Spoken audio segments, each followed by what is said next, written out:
13:31 through 38. In the Pew Bibles, 11:28.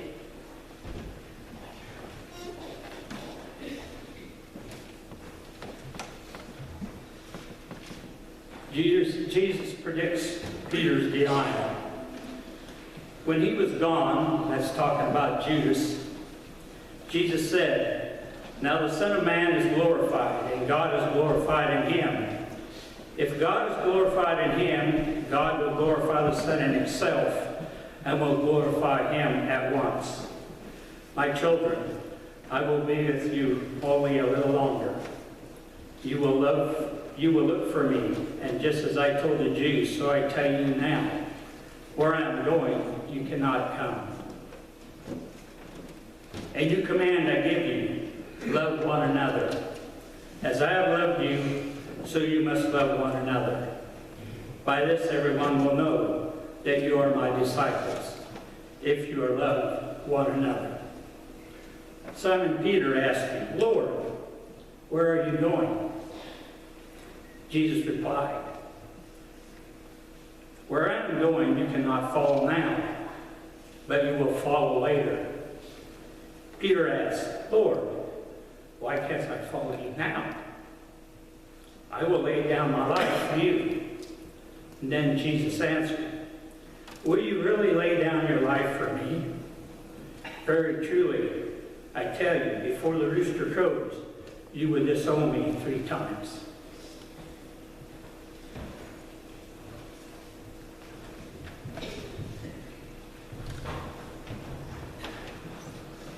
Good morning. Good morning. I don't know about you, but there's been a soundtrack to my life.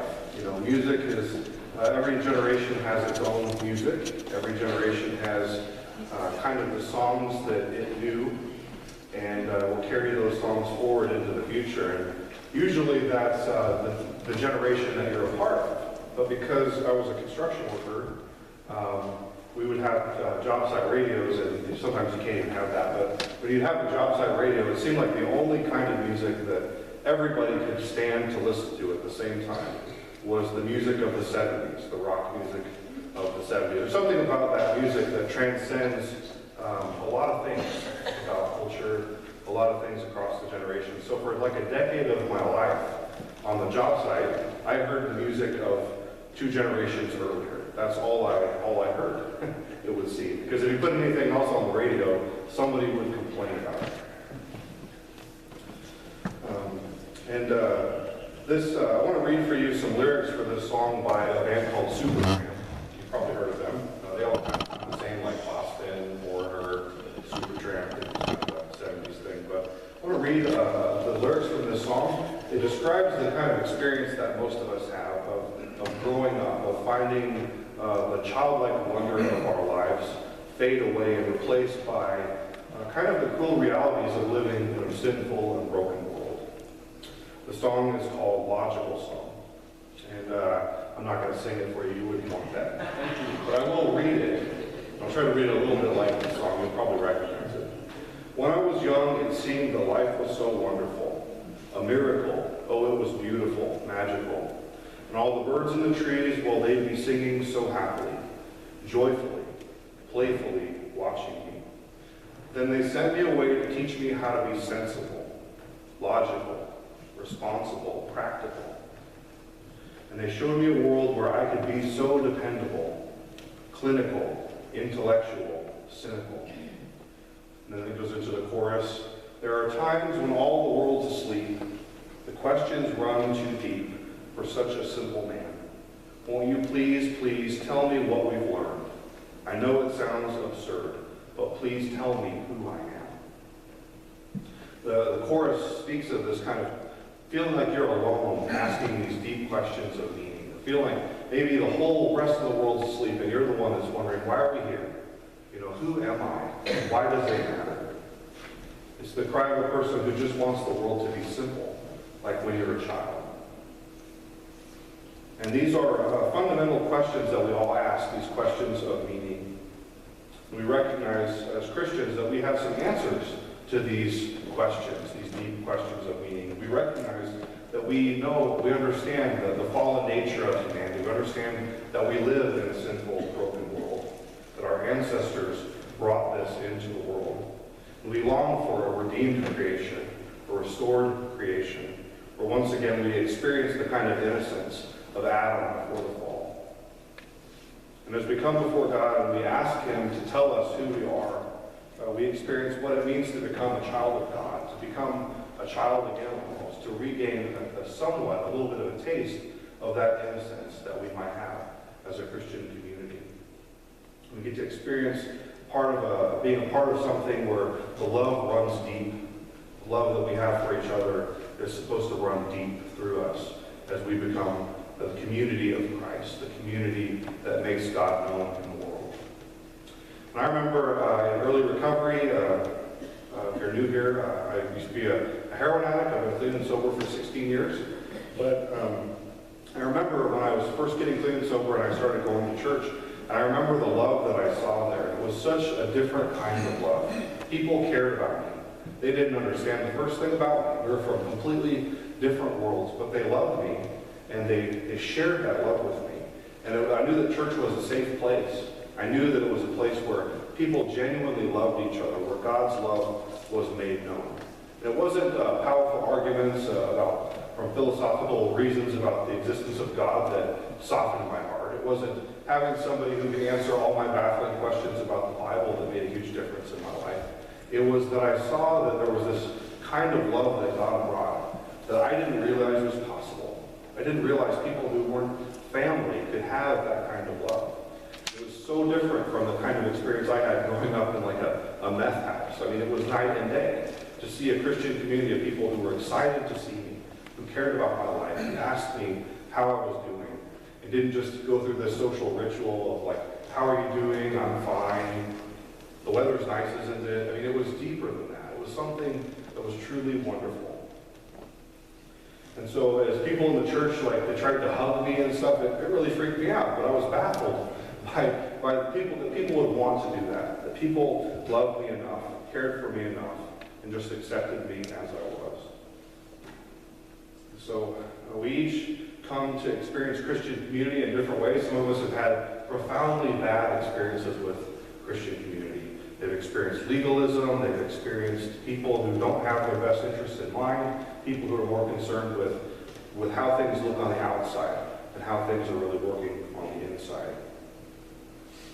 And I think in our passage today we see something of this paradox of human love and human betrayal. We see Jesus calling us to love, this love that comes from God, and we see Peter saying with his words, yes, I will love you, I will lay down my life for you. But really, he wants to mean it, but we know that that's not how the story ends. It takes a little bit more than that for him to really live into that story. And so we see God's love reflected in Jesus, in the glory of Jesus, the glory that rightly points to who God is. And God in the incarnation came into our world in a new way, showed us love in a brand new way that the world had never seen before. And in this passage, another passage, John writes that the Word became flesh and dwelt among us, and we have seen His glory that comes from the only begotten Son of God. So Jesus comes into our lives and we see glory, we see His majesty, we see how He is so different from us. And yet we also see how He comes in the flesh to be like us. We see His humanness. And I think this verse puts a clear line from the source of that glory being God. And God gives us love as a gift, and it's a gift that we get to share with others. As we share the love that God has placed in our hearts, people who understand that that love comes from following Jesus. It comes from being in a relationship with Him. For Christ's love reveals God's love, and our love reveals God's love to the world. And so there's this unbroken chain of love, of receiving love from God and extending it to each other in community and out beyond that community. And this is how people see that God is at work. It's not argumentation, it's not slick marketing that shows people that God is at work. It's not what color the carpet is or how formal the worship service is. It's the love that we have, the hospitality that we share with people that makes all the difference for people seeing that God is at work. And so just as Jesus came in the flesh, he came to become incarnated and came to dwell among us, the church now functions in his absence as Jesus' body. We are Jesus' hands and feet. We are the people who show Jesus' love to the world. We're kind of like a new version of the incarnation. And as obedient as we are to the love that God gives us, as obedient we are to sharing that with the world, God's at work. So we move together at the command of Christ, who is our head.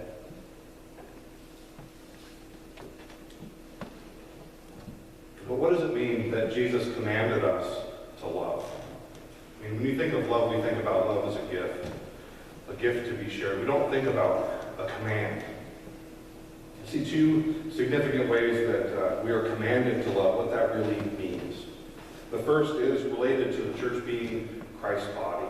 You know, our body is made of many parts, and those parts are all connected together. Just like my hand is a part of my body, my hand can do wonderful things. If it's not connected to my brain, if it doesn't receive commands from my brain, it doesn't do anything.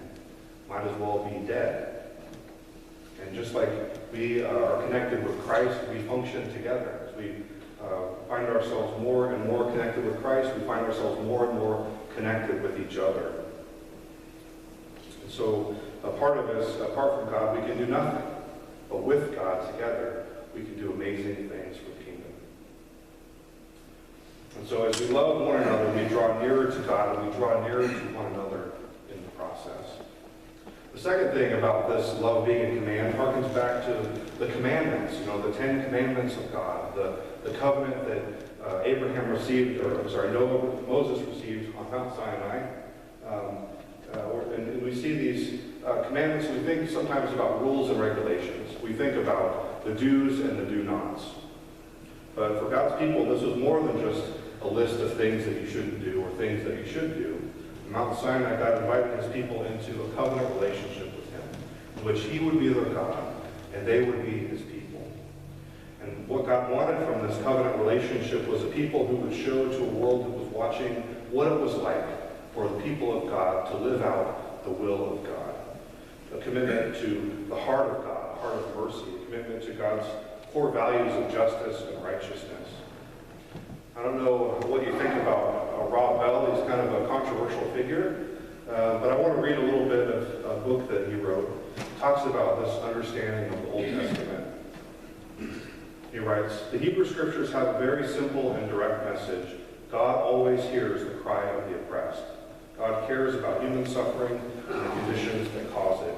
God is searching for a body, a community of people to care for the things that God cares about. God gives power and blessings so that justice and righteousness will be upheld for those who are denied them. This is what God is like. This is what God is about. This is who God is. To forget this, to fail to hear the cry, to preserve prosperity at the expense of the powerless, is to miss what God has in mind." So in the Old Covenant, we see a model for justice. We find a way that centers on compassionate living. In the New Testament, we come to understand that God is love. In the Incarnation, we see the love of God take a physical form in the person of Jesus. And here we see Jesus, in this passage, almost give us like an 11th commandment. Something to add. Something that was missing from the first 10. Something, if you could do all the first 10, but if you don't have love, it doesn't really matter. And so we are to love one another as he loved us, so that the whole world can see God's love and come to know him. Consider for a second how radical it is to love like Jesus loved. This is the kind of love that led to the incarnation, the kind of love that forsook the highest throne in the universe to come down to a smelly barn, to be born into the flesh, to live in a small backwater village, to grow up as a person who didn't know, whose village saw him as an illegitimate child. This is a different kind of love than we would see. This is the kind of love that would suffer mockery and torture and death on a cross. To love one another as Jesus loved is a radical thing. And truly, it's something that the world needs to see. When non-Christians think about Christians, sometimes the last thing that they think about is people of love. They think about judgment. They think about politics. Seems like the last thing that they see is a community of people who are knit together in Christ, showing God's love to the world. And it doesn't help that on the news, unless you're the Pope, the only time you see a Christian leader is when there's some kind of scandal. It doesn't help that some people experience church people who have a profound lack of love in their life that drive them away from the church. You know, it doesn't help that many of us, when they think about Christianity, they think about pundits and self-help gurus. They think about televangelists who are always asking for their money. But the one thing that will cut through all of that baggage is just being the people of God, just showing the love of Jesus. Having that pure love that comes from Christ work through us to each other and out beyond into the world. Nothing shatters faulty perceptions of what a Christian is than a Christian whose love is on fire for God, whose heart is filled with the love of God, and works itself out into actions that people see every day. You know, nothing undermines that like getting sidetracked by a bunch of issues, you know, culture war issues, or superficial legalism issues. It's not what we say as much as what we do when it comes to love. And we have to, as the people of faith, put our money where our mouth is. We have to let love be lived out in action. We can say we believe, we can say that we're loving, we can say that we're a welcoming body of believers, but we have to actually live that out for people to see the love of God at work in our actions. There's a Christian author named Bob Goff, and he wrote a book called Love Does. And I want to read a little quote from that book. Love is never stationary. It pursues blindly, unflinchingly, and without end. When you go after something you love, you'll do anything it takes to get it, even if it costs you everything. You know, as we gather as Christians, sometimes the biggest sacrifice that we're unwilling to make is even just to pay attention to one another, to be fully present to one another. You know, we like to keep the conversation safe. We like to talk about things that are safe, the weather, how was your week, good, fine, you know, this kind of social ritual that we have. But sometimes the hardest thing for us to do is really be present, to really connect. When we ask how you're doing, to really mean it, and really care, and really take the time to have a conversation other than just say the word fine. You know, sometimes we keep things safe, or we look into our smartphones and we're in a crowd of people, and we just look at our phones, and it's like a shield that protects us from dealing with being present, of being in a messy relationship with other people. We tune out everything. Sometimes we get stuck in the future. We think about, what are we going to do after worship? Are we going to be able to beat the Baptist to the Mexican restaurant? This has taken a while, you know. How much golfing could I get in with the rest of my day? Or disc golfing? Or how much fishing could I get done if I could just get out of here, you know, really soon? When we start thinking about the future, we're not being present. We're not being with one another. We're not showing the love of God. We're distracted. We just can't wait to leave. And so suddenly we find ourselves not being present and not connected. And in a fragmented world that's so scattered, so distracted, so busy, you know, sometimes it's a radical thing just to be present, just to be connected with someone else, just to try to share in that moment with them and show them the love that Jesus has put in our hearts. You know, Peter swore that he would lay down his life for Jesus, but sometimes we struggle just to lay down our plans. We struggle to lay down our phones. We struggle to lay down anything. And so if we want the love of God to be known in the world, we need to make that love known among ourselves. We need to be a present people. We need to put love into practice. And that means that we can't be strangers. We can't be strangers who just show up and talk about the weather. You know, we can't keep each other at arm's length. Love involves pursuit. It involves action. It requires attention. You know, and so as Christians, we should prioritize love. We should prioritize presence. We should prioritize relationship. We need to gather together around a table of fellowship. We need to look after one another's needs. We need to let the buffers that keep us safe and distant from other people. We need to lay those things down so that the love of God can be made known and love through us. But if there's no risk, if there's no dependability, if there's no desire to be together, in my book, that's not love. If there's no action, if there's lots of words but few deeds, we're not talking about love, we're talking about something else. So how will you show love? How will you share love? How will you make room, even just in the present moment, to be with someone, to really connect? How will you make room for someone else to experience the love that God has put in your heart, the love that is working within you? We're going to go into a time of open worship, and I just invite you to wrestle with that question of where do you see love? How do we help that love of God be shown greater through us? How do we show that love in community?